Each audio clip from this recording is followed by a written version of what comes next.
Question 7 part सी में हमें पूछा है कि हमें -2 से 8 की तरफ जाने के लिए कौन से डायरेक्शन में जाना है। -2 एक नेगेटिव नंबर है, अगर हम 8 की तरफ जाएंगे तो हमें राइट वर्ड्स मूव करना है, क्योंकि हम एक पॉजिटिव इंटीजर की तरफ जा रहे हैं तो हम राइट वर्ड्स मूव करेंगे और हमें मूव करना है बाय 10 स्टेप्स।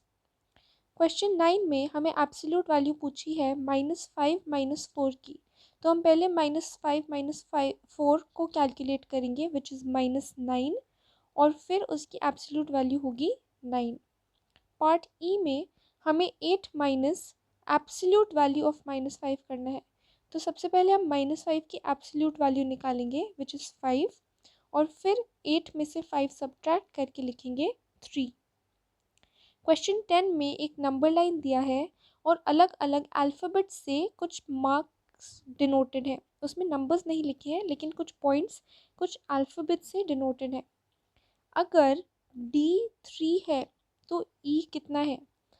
E D के लेफ़्ट साइड पे है, तो हम 3 से काउंट कम करना स्टार्ट करेंगे। 3 2 1 0, तो E का वैल्यू है 0। उसी तरह अगर हम और आगे काउंट करेंगे तो हम देख सकते हैं कि A is -4 and C is -2। अब इन्होंने पूछा है अगर हमें D से C की तरफ जाना है तो हमें कितना स्टेप्स काउंट करना है। तो आप D से C की तरफ जाते हुए काउंट करोगे तो टोटल दैट इज़ 5 स्टेप्स और हम जा रहे हैं, हम मूव कर रहे हैं लेफ़्ट की तरफ। नेक्स्ट हमें इन नंबर्स को या फिर इन अल्फ़ाबेट्स को डिसेंडिंग ऑर्डर में लगाना है, मतलब सबसे बड़े से सबसे छोटा।